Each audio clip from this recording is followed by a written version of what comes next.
체감온도 45도. 한국의 무더운 여름. 매일 똑같은 일상을 반복하던 지독한 비즈니스맨. 하지만 한국인들의 이것 덕분에 인생이 바뀌었다는데 그에게는 어떤 일이 있었던 걸까요? 지금부터 이 남자의 인생의 전환점이 되었던 이야기가 시작됩니다. 구독과 좋아요 부탁드립니다. 안녕하세요. 저는 마이클 존슨입니다. 35세이고 영국 런던에서 온 변호사예요. 오늘 여러분께 제 인생을 완전히 바꾼 한국에서의 경험을 들려드리고 싶어요. 2023년 7월 국제법무법인의 한국지사 설립 업무로 서울에 왔는데요. 솔직히 한국의 여름은 정말 충격이었어요. 영국에서는 30도만 넘어도 폭염경보가 발령되거든요. 그런데 한국은 35도가 일상이더라고요. 습도까지 더해지니까 정말 견디기 힘들었습니다. 첫 주부터 완전히 에어컨의 노예가 되어 있었어요. 호텔에서 사무실까지 딱 5분 거리인데 그 짧은 거리를 걸으면 셔츠가 흠뻑 젖었어요. 밖에 나가는 것 자체가 고역이었거든요. 매일 아침 일어나서 날씨 앱을 확인하는 게 일상이 되었는데 35도, 36도. 매일 최고 기온이 갱신되는 것 같았어요. 한국 사람들은 도대체 이 더위를 어떻게 견디지? 라는 생각만 했어요. 회사 일은 바빴지만 업무 외에는 정말 아무것도 할 수 없었어요. 주말에도 호텔 방에만 있고 밖에 나가봐야 에어컨이 빵빵한 쇼핑몰이나 카페뿐이었어요. 매일 밤 편의점에서 아이스크림이랑 차가운 음료만 사면서 하루하루를 버텨나갔어요.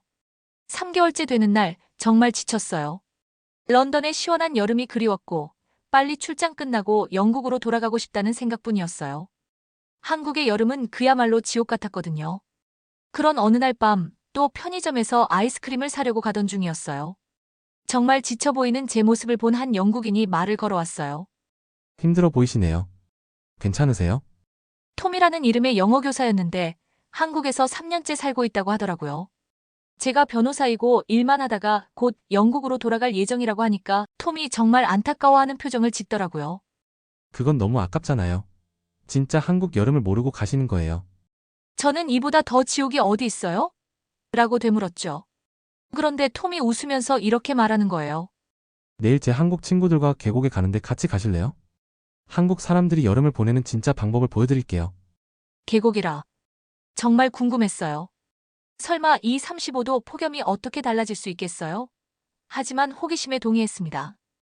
어차피 호텔 방에만 있을 바에야 뭔가 새로운 걸 해보는 것도 나쁘지 않겠다 싶었거든요.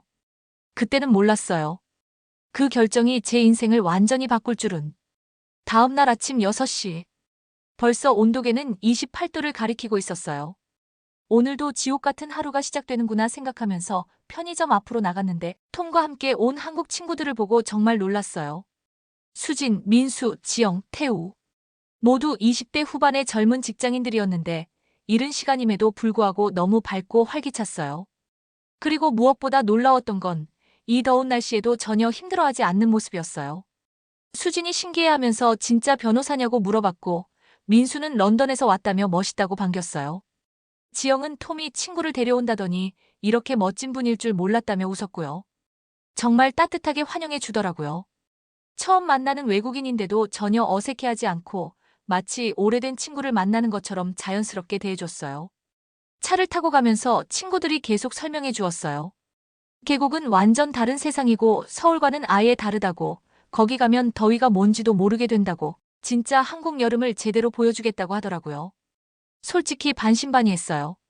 아무리 계곡이라고 해도 같은 한국 땅인데 그렇게 다를 수 있을까 싶었거든요. 하지만 친구들의 확신에 찬 표정을 보니 기대가 되기 시작했어요. 차 안에서 친구들과 이야기하면서 한국의 여름 문화에 대해 처음 알게 되었어요. 한국 사람들은 여름이면 계곡으로, 바다로, 산으로 떠난다고 하더라고요.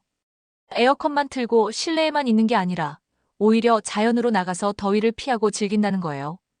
태우가 영국에서는 어떻게 더위를 피하냐고 물어봐서 에어컨 틀고 집에만 있거나 그냥 참는다고 했더니 모든 친구들이 놀라는 표정을 지었어요.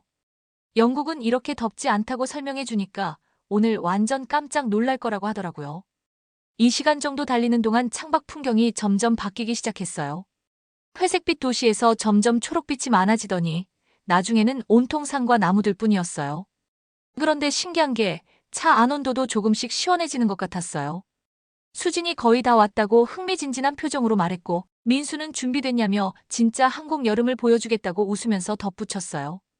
그때 차가 한 곳에 멈췄는데 문이 열리는 순간 정말 놀라운 일이 일어났어요. 바깥에서 들어오는 바람이 시원했어요. 35도 폭염에 익숙해진 제게 이 바람은 정말 충격이었어요. 왜 이렇게 시원한지 물어봤더니 친구들이 모두 웃으면서 아직 시작도 안 했다고 말하더라고요.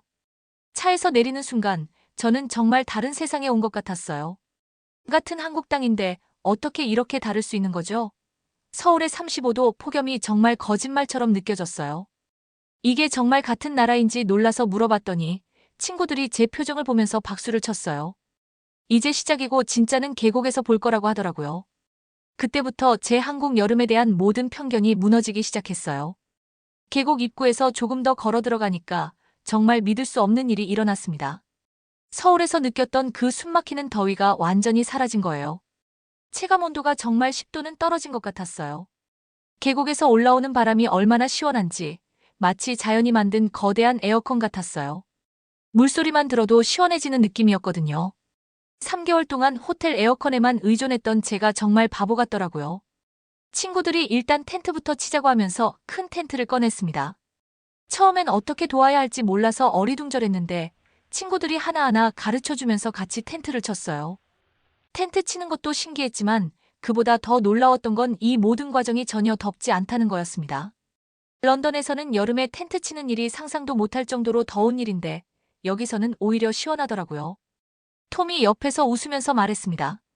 이제 진짜 한국 여름의 비밀을 알게 될 거라고요. 텐트를 다 치고 나서 수진이 발을 담가보라고 했어요. 계곡물에 발을 담그는 순간 정말 얼음처럼 차가웠습니다. 으악! 소리가 나올 뻔했죠. 너무 차가워서 깜짝 놀라 발을 빼려고 했는데 몇 초 지나니까 이게 얼마나 시원한지 깨달았어요. 이게 한국 사람들이 여름을 버티는 비밀이라고 수진이 자랑스럽게 말하더군요. 그때 정말 깨달았습니다. 아, 이게 자연이 만든 에어컨이구나. 계곡물에 발을 담그고 앉아 있으니까 3개월 동안 느꼈던 그 답답함과 더위, 스트레스가 몇 분 만에 완전히 사라졌어요. 정말 마법 같았습니다. 민수가 옆에서 설명해줬어요. 한국에는 이런 계곡이 정말 많다고, 여름이면 전국 사람들이 이렇게 계곡을 찾는다고 하더라고요. 도시의 더위를 피해서 자연 속에서 진짜 여름을 즐기는 거라고 했습니다. 저는 정말 놀라서 물어봤어요. 왜 아무도 저에게 이런 걸 알려주지 않았냐고요. 3개월 동안 호텔방에서만 있었는데 이런 천국 같은 곳이 있었다니. 지영이 웃으면서 말하더군요. 외국인들은 보통 이런 걸 모른다고 관광지만 다니고 진짜 한국 문화는 경험하지 못한다고 했습니다. 특히 여름 계곡 문화는 한국 사람들만의 특별한 문화라고 하더라고요. 정말 그런 것 같았어요. 저도 한국에 대해 나름 조사를 많이 했다고 생각했는데 경복궁, 명동, 강남 이런 관광지들만 알고 있었거든요. 진짜 한국 사람들이 여름을 어떻게 보내는지는 전혀 몰랐습니다. 태우가 말했어요. 한국의 여름은 더위와 싸우는 게 아니라 자연과 함께 즐기는 거라고 했습니다. 계곡, 바다, 산. 어디든 자연이 있는 곳으로 가서 더위를 피하고 시원함을 만끽하는 거라고요. 정말 완전히 다른 철학이었습니다. 영국에서는 더우면 그냥 에어컨 틀고 실내에만 있거나 아니면 그냥 참는 거였거든요. 하지만 한국 사람들은 적극적으로 자연을 활용해서 더위를 이기는 거였어요. 계곡물에 발을 담그고 있으면서 주변을 둘러보니 정말 완벽한 여름 휴양지 같았습니다. 맑은 물, 울창한 나무들, 시원한 바람. 런던에서 이런 경험을 하려면 수백만 원은 들어야 할 텐데 여기서는 거의 공짜나 다름없었어요. 그때 민수가 물어봤습니다. 이제 한국 여름이 어떤지 알겠냐고요. 저는 정말 솔직하게 대답했어요. 3개월 동안 한국 여름을 지옥이라고 생각했는데 사실은 제가 한국 여름을 제대로 보내는 법을 몰랐던 거라고 했습니다. 친구들이 모두 웃으면서 이제 시작이라고 하더군요. 아직 진짜 재미있는 건 다 남아있다고 했어요. 그때부터 저는 완전히 다른 사람이 된 기분이었습니다. 3개월 동안의 고통이 거짓말처럼 사라지고 정말 한국 여름이 기대되기 시작했어요. 계곡물에 발을 담그고 있는데 민수가 갑자기 족구를 해보자고 제안했습니다. 족구가 뭔지도 몰랐는데 물속에서 발로 하는 배구라고 하더군요. 영국에서 축구는 잔디밭에서 하는 건데 물속에서 한다니. 정말 상상도 못했던 스포츠였어요. 처음엔 바지를 걷어올리고 조심스럽게 참여했는데 이게 정말 혁신적이었습니다. 물속에서 뛰어다니니까 전혀 덥지 않고 넘어져도 시원해서 일부러 넘어지게 되더라고요. 완전 천재적인 아이디어라고 했더니 친구들이 다 웃으면서 좋아했어요. 처음엔 어색했는데 물의 저항 때문에 움직임이 느려져서 오히려 재밌었습니다. 그리고 무엇보다 공을 받다가 실수해서 물에 풍덩 빠져도 전혀 창피하지 않았어요. 오히려 더 시원해지니까 일부러 과장되게 넘어지기도 했거든요. 수진이 웃으면서 말하더군요. 외국인들은 처음에 다 이렇게 신기해한다고 물속에서 하는 스포츠라는 개념 자체가 없다고 했습니다. 정말 그랬어요. 런던에서는 더우면 스포츠 자체를 안 하거나 에어컨이 빵빵한 실내에서 하는 게 전부였거든요. 하지만 여기서는 더위 때문에 오히려 더 재밌게 할 수 있었어요. 태우가 설명해줬어요. 한국 사람들은 여름 스포츠를 포기하지 않는다고 했습니다. 대신 물과 함께하는 방법을 찾는 거라고 하더군요. 족구, 물놀이, 수영. 모든 걸 시원하게 즐기는 거라고 했어요. 게임을 하면서 정말 놀라웠던 건 모든 연령대가 함께 할 수 있다는 거였습니다. 아이들부터 어른들까지 남녀노소 할 것 없이 모두 함께 뛰어놀고 있었어요. 족구 게임이 끝나고 친구들과 함께 물놀이를 실컷 했습니다. 물총놀이도 하고 간단한 수영도 하고 정말 어린 시절로 돌아간 기분이었어요. 그런데 가장 놀라웠던 건 이 모든 활동이 전혀 피곤하지 않다는 거였습니다. 런던에서는 30도만 넘어도 밖에서 10분만 있어도 지쳤는데 여기서는 몇 시간을 뛰어놀아도 오히려 상쾌했어요. 지영이 말하더군요. 이게 한국 여름의 진짜 매력이라고 했습니다. 더위를 피하는 게 아니라 시원함 속에서 더 활동적으로 보내는 거라고 하더라고요. 물놀이를 하면서 주변을 보니까 다른 가족들도 비슷하게 놀고 있었어요. 할아버지, 할머니부터 어린 손자, 손녀까지 3대가 함께 계곡에서 놀고 있는 모습이 정말 인상적이었습니다. 민수가 설명해줬어요. 한국에서는 여름 휴가라고 하면 온 가족이 함께 계곡이나 바다로 간다고 했습니다. 에어컨 틀고 집에만 있는 게 아니라 자연 속에서 함께 시간을 보내는 거라고 하더군요. 정말 완전히 다른 문화였어요. 영국에서는 더우면 각자 알아서 에어컨 있는 곳으로 피하는데 한국에서는 가족 모두가 함께 자연으로 나와서 더위를 즐기는 거였습니다. 그때 민수가 이제 점심 먹을 시간이라고 하면서 텐트 안에서 가스버너를 꺼내더라고요. 여기서 요리를 해도 되나요? 여기는 취사 가능한 계곡이에요. 하면서 삼겹살을 꺼내는 거예요. 정말 신기했습니다. 텐트 안에서 가스버너로 뜨거운 삼겹살을 구워 먹는데 바로 밖에 차가운 계곡물이 흐르고 있으니까 전혀 덥지 않았어요. 런던에서는 상상도 못할 조합이었죠. 그런데 그 삼겹살 맛이 정말 평생 먹어본 것 중 최고였습니다. 텐트 안에서 직접 구운 고기, 시원한 계곡 바람, 이런 완벽한 조합이 있나 싶었어요. 형, 어때요? 맛있죠? 이건 진짜 런던의 어떤 미슐랭 레스토랑보다 맛있어요. 친구들이 다 웃으면서 계곡에서 먹는 삼겹살이 진짜 최고죠. 라고 하더군요. 정말 그랬습니다. 그 삼겹살 맛은 지금도 생생해요. 단순히 고기가 맛있다는 게 아니라 계곡의 시원한 바람, 친구들의 웃음소리, 자연 속에서 함께 나눈 따뜻한 시간이 모두 섞여서 만들어낸 특별한 맛이었어요. 3개월 동안 혼자서 호텔방에서 차가운 편의점 도시락만 먹던 제게 이렇게 사람들과 함께 자연 속에서 나눠 먹는 음식은 정말 잊을 수 없는 경험이었습니다. 아마 평생 기억에 남을 것 같아요. 그 순간 깨달았습니다. 한국 사람들이 여름을 이렇게 보내는구나. 자연 속에서 함께 요리하고, 함께 놀고, 함께 시원함을 만끽하는 거구나. 삼겹살을 다 먹고 나니까 오후 2시쯤 되었어요. 가장 더운 시간대인데 신기하게도 계곡에서는 오히려 더 시원해졌습니다. 그때 태우가 계곡 한쪽에서 뭔가를 꺼내는 거예요. 형, 수박 드실래요? 어디서 가져온 거예요? 여기서요. 태우가 계곡물 속에서 차갑게 식힌 수박을 꺼내는 모습에 저는 정말 경악했어요. 수박을 강물에 담가두다니. 이런 아이디어는 어디서 나온 건지 정말 신기했습니다. 와, 이거 조선시대부터 내려온 전통이에요. 자연 냉장고죠. 자연 냉장고라니. 정말 천재적인 발상이었어요. 그 수박의 맛은 평생 잊을 수 없을 것 같습니다. 런던의 어떤 고급 과일보다 달고 시원했어요. 태우가 자랑스럽게 설명해줬어요. 한국 사람들은 예전부터 여름이면 이렇게 계곡이나 우물에 음식을 담가서 시원하게 해먹었다고 했습니다. 냉장고가 없던 시절부터 자연을 냉장고로 활용한 거라고 하더군요. 그럼 맥주도? 제가 물어봤더니 웃으면서 계곡 다른 쪽에서 차가운 맥주까지 꺼내는 거예요. 물론이죠. 계곡 맥주가 진짜 최고예요. 정말 완벽한 여름 파라다이즈였습니다. 자연이 만든 냉장고에서 꺼낸 시원한 수박과 맥주. 이런 조합이 있다니. 지영이 웃으면서 말했어요. 오빠 이제 한국 여름이 좋아졌죠? 좋아졌다는 수준이 아니라 완전히 반했어요. 민수가 설명해 주더군요. 한국에는 이런 계곡이 정말 많다고, 서울에서 한두 시간만 가면 이런 천국 같은 곳들이 수없이 많다고 했습니다. 그런데 외국인들은 잘 모른다고 하더라고요. 정말 그런 것 같았어요. 저도 한국에 대해 인터넷으로 많이 찾아봤는데 경복궁, 명동, 강남 이런 유명한 관광지들만 나오더라고요. 이런 진짜 한국 사람들의 여름 문화는 어디에도 소개되어 있지 않았습니다. 수진이 외국인들은 보통 어디 가는지 물어봤어요. 롯데월드타워, 동대문, 에어컨 빵빵한 쇼핑몰이나 카페라고 했더니 모두 안타까워하면서 그럼 진짜 한국을 못 본 거라고 하더군요. 친구들이 설명해 주었어요. 한국 사람들은 여름이면 이렇게 자연으로 나온다고 했습니다. 바다든 계곡이든 산이든 자연과 함께 더위를 즐기는 거라고 하더라고요. 태우가 흥미로운 이야기를 해줬습니다.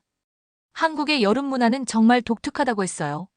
서구에서는 더우면 에어컨 틀고 실내에만 있는데 한국에서는 오히려 더 적극적으로 자연으로 나간다고 하더라고요.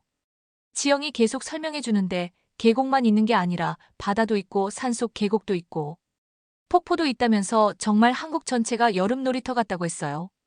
어디든 자연이 있는 곳이면 사람들이 더위를 피하러 가는 거더라고요. 그때 민수가 신기한 걸 보여줬어요.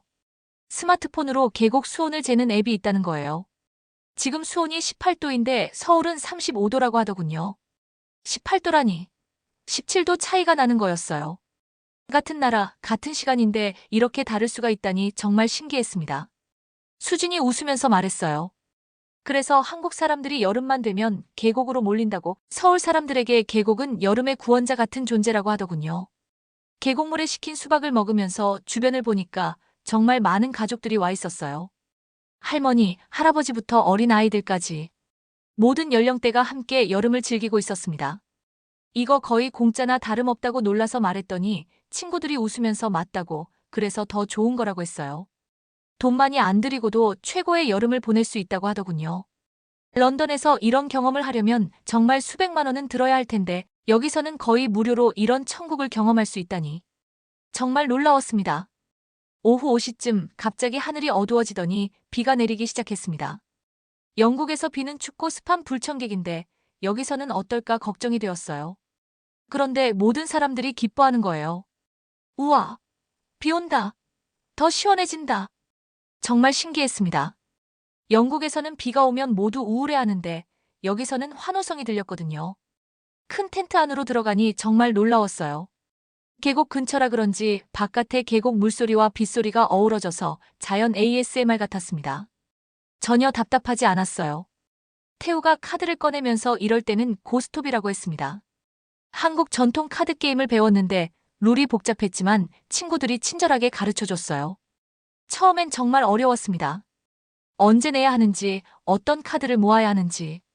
친구들이 웃으면서 계속 가르쳐주는데 게임하면서 서로 장난치고 웃는 모습이 정말 재밌었거든요. 그런데 신기한 게 이렇게 복잡한 게임을 배우는데도 전혀 스트레스 받지 않았어요. 계곡의 시원함과 빗소리, 친구들의 웃음소리가 모든 걸 완벽하게 만들어 주었습니다. 민수가 말하더군요. 이런 날씨에 하는 고스톱이 제일 재밌다고 했어요. 바깥은 비가 오고 안은 시원하고 친구들과 함께 게임하면서 시간 가는 줄 모른다고 하더라고요. 게임을 하면서 정말 놀라웠던 건 모든 친구들이 저를 이기려고 하는 게 아니라 함께 즐기려고 한다는 거였습니다. 제가 실수하면 다시 가르쳐주고 잘하면 같이 기뻐해주고 1시간 정도 하니까 조금씩 룰이 이해되기 시작했어요. 그런데 마지막 게임에서 제가 실수로 큰 점수를 내게 되었습니다. 모든 친구들이 환호해주는데 정말 기분이 좋았어요. 단순히 게임에서 이겼다는 게 아니라 이들과 진짜 친구가 된 기분이었습니다. 지영이 갑자기 진지해지더니 진짜 재밌어하는 제 모습을 보니까 우리가 진짜 친구가 된 것 같다고 말했어요. 태우도 처음엔 어색할까봐 걱정했는데 이렇게 같이 놀 수 있어서 좋다고 했습니다. 그 말을 듣는 순간 정말 감동이 밀려왔어요. 3개월 동안 한국에서 혼자만 있다가 이렇게 진심으로 대해주는 사람들을 만나니까 눈물이 날 것 같았습니다. 비가 그치고 텐트에서 나오니 더욱 시원해진 계곡이 기다리고 있었어요. 공기도 더 맑아지고 계곡물 소리도 더 시원해진 것 같았습니다. 수진이 제 손을 잡으며 정말 즐거웠다고, 이제 진짜 오빠 같다고 말했어요. 민수는 이제 진짜 형이라며 언제든지 연락하라고 했고요. 톰이 축하한다며 이제 진짜 한국 친구들이 생겼다고 기뻐해 주었습니다. 그 순간 깨달았어요. 3개월 동안 한국 여름을 지옥이라고 생각했는데 사실은 제가 한국 여름을 제대로 보내는 법을 몰랐던 거였습니다. 런던에서 냉정한 변호사 생활만 하던 저는 이런 순수하고 따뜻한 우정을 처음 경험했어요. 그리고 무엇보다 한국의 여름은 견디는 게 아니라 즐기는 것이라는 걸 깨달았습니다. 고스톱 게임 하나로 이렇게 마음이 통할 수 있다니. 정말 신기했어요. 모든 친구들이 저를 중심으로 그룹 허그를 해주었는데 그때가 제 인생에서 가장 따뜻했던 순간 중 하나였습니다. 그날 밤 텐트에서 잠들기 전까지 계속 생각했습니다.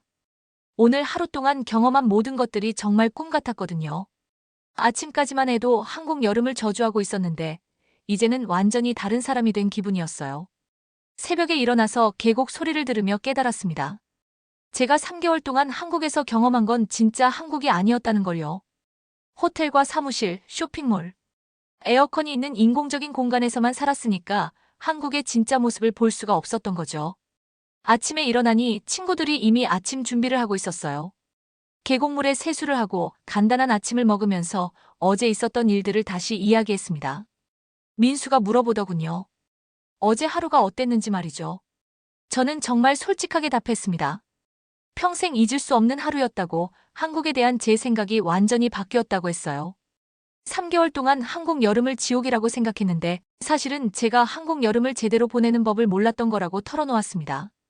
친구들이 모두 웃으면서 이제 진짜 한국을 알게 됐다고 하더라고요. 그리고 한국에는 이런 곳이 정말 많다면서 다음에 또 다른 계곡들도 보여주겠다고 했어요. 수진이 말했습니다. 한국 사람들에게 여름은 힘든 계절이 아니라 가장 즐거운 계절이라고요.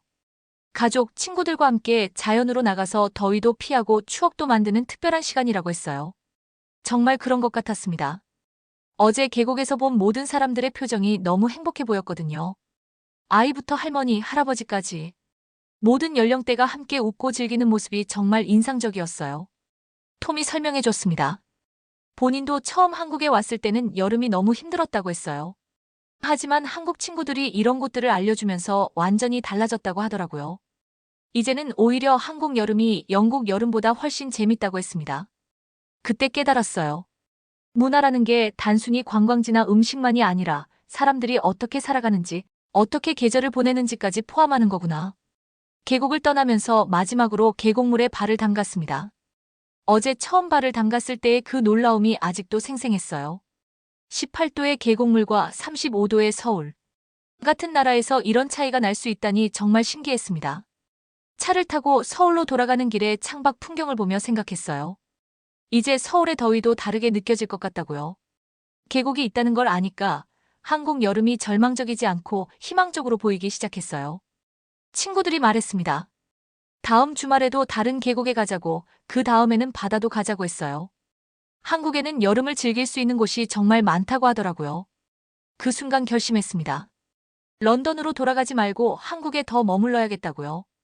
아직 경험해보지 못한 진짜 한국이 너무 많다는 걸 깨달았거든요. 서울에 도착해서 호텔로 돌아가는 길에 3개월 동안 걸었던 그 같은 길이 완전히 다르게 느껴졌어요. 여전히 덥긴 했지만 이제 절망적이지 않았습니다. 계곡이 있다는 걸 아니까 견딜 수 있었어요. 그날 밤 런던 본사에 이메일을 보냈습니다. 한국 지사 설립 업무가 생각보다 복잡해서 더 머물러야 할 것 같다고 했어요. 사실 진짜 이유는 달랐지만요. 진짜 이유는 한국에서 진짜 인생을 경험하고 싶어졌다는 거였습니다. 일만 하는 삶이 아니라 친구들과 함께 자연을 즐기고 계절을 만끽하는 그런 삶 말이에요. 그날부터 제 한국 생활이 완전히 바뀌었습니다. 주말이면 친구들과 다른 계곡들을 탐험하고 한국의 사계절을 제대로 경험하기 시작했어요. 그 계곡 여행 이후 제 인생은 정말 180도 바뀌었습니다. 런던 본사를 설득해서 한국 지사장으로 계속 근무하게 되었고 이제 한국에 산 지 2년이 넘었어요. 톰의 한국 친구들은 진짜 제 가족이 되었습니다. 수진, 민수, 지영, 태우. 이제 저희는 정기적으로 계곡 여행을 가는 단골 그룹이 되었죠. 매년 여름마다 새로운 계곡들을 탐험하고 있어요. 지금까지 가본 계곡만 해도 수십 곳이 넘습니다. 강원도의 오지 계곡부터 경기도에 접근하기 쉬운 계곡까지 각각의 계곡마다 다른 매력이 있더라고요. 어떤 곳은 폭포가 있고, 어떤 곳은 천연 수영장 같은 웅덩이가 있고, 또 어떤 곳은 미끄럼틀 같은 자연 슬라이드가 있어요. 런던 동료들이 한국 출장을 오면 제일 먼저 계곡부터 데려갑니다. 처음엔 모두 저처럼 의아해하죠.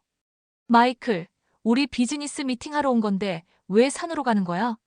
라고 말이에요. 하지만 계곡에 도착하는 순간 모든 사람들이 제가 왜 이렇게 열광하는지 이해하게 됩니다. 런던에서 온 제 상사도 계곡물에 발을 담그는 순간 이게 같은 지구야? 라고 놀라더라고요. 이제 런던 본사에서는 저를 한국 계곡 전문가라고 부를 정도예요. 한국 출장을 자원하는 동료들이 늘어났고 모두 계곡 체험을 원해요. 마이클처럼 한국에서 진짜 여름을 보내고 싶다고 말하면서요. 한국 친구들도 이제는 외국인들을 계곡에 데려가는 일에 익숙해졌어요. 수지는 오빠 덕분에 우리도 한국의 좋은 점을 다시 알게 됐어요 라고 하더라고요. 외국인의 시선으로 한국을 보니까 당연하게 여겼던 것들이 얼마나 특별한지 깨달았다고 했습니다. 정말 그런 것 같아요. 한국 사람들은 자신들이 얼마나 특별한 여름 문화를 가지고 있는지 모르는 것 같습니다. 세계 어디에도 이런 계곡 문화는 없거든요. 작년 여름에는 제 부모님도 런던에서 한국에 오셨어요. 70대 부모님이 처음 한국 계곡을 경험하시는 모습이 정말 감동적이었습니다. 아버지가 마이클, 내가 왜 한국을 떠나지 않으려고 하는지 이제 알겠다고 하시더라고요. 어머니는 계곡물에 식힌 수박을 드시고는 이런 지혜가 있다니 라고 감탄하셨어요. 부모님도 이제 영국 친구들에게 한국 계곡 이야기를 자랑스럽게 하신다고 해요. 제가 한국에서 배운 가장 큰 교훈은 이거예요. 진짜 문화는 관광 가이드북에 나오지 않는다는 것입니다. 경복궁, 명동, 강남. 이런 곳들도 물론 좋지만 진짜 한국은 사람들이 실제로 어떻게 살아가는지에 있어요. 한국 사람들이 여름을 보내는 방식, 자연과 함께하는 철학, 가족과 친구들과 나누는 따뜻함. 이런 것들이 진짜 한국 문화라고 생각합니다. 지금도 여름만 되면 설레어요. 이번에는 어떤 새로운 계곡을 갈까, 어떤 새로운 경험을 할까 하면서 말이죠. 친구들과 함께 계곡 가는 날을 달력에 표시해두고 손꼽아 기다리고 있어요. 한국에 처음 오시는 외국인 분들께 꼭 말씀드리고 싶어요. 한국의 진짜 여름은 에어컨 틀린 호텔방이나 쇼핑몰에 있지 않습니다. 계곡에 있어요. 한국 사람들과 함께 자연으로 나가보세요. 그곳에서 한국의 진짜 모습을 발견할 수 있을 거예요. 저처럼 한국 여름을 지옥이라고 생각하시는 분들이 계시다면 꼭 계곡에 가보세요. 한국의 여름은 지옥이 아니라 천국입니다. 다만 천국의 문을 여는 법을 아는 사람만이 들어갈 수 있을 뿐이에요. 런던의 차가운 사무실에서 일만 하던 제가 한국의 작은 계곡에서 진정한 여름과 평생 친구들을 만나게 될 줄 누가 알았겠어요? 이제 저는 한국의 여름이 세계에서 가장 아름다운 계절이라고 확신합니다. 감사합니다. 마이클 존슨의 이야기처럼 지금의 우리도 현실에 너무 지쳐있지 않으신가요? 때로는 우연한 만남 하나가 인생을 바꾸기도 하나 봐요. 여러분도 오늘 주변을 한번 둘러보세요. 어쩌면 여러분의 인생을 바꿀 특별한 만남이 기다리고 있을지도 몰라요. 오늘 이야기가 마음에 와닿으셨다면 구독과 좋아요로 응원해주세요. 그리고 이런 따스한 이야기가 필요한 누군가에게 공유도 부탁드려요. 다음엔 또 어떤 뭉클한 사연으로 찾아올지 저도 설레는 마음으로 준비하겠습니다. 감사합니다.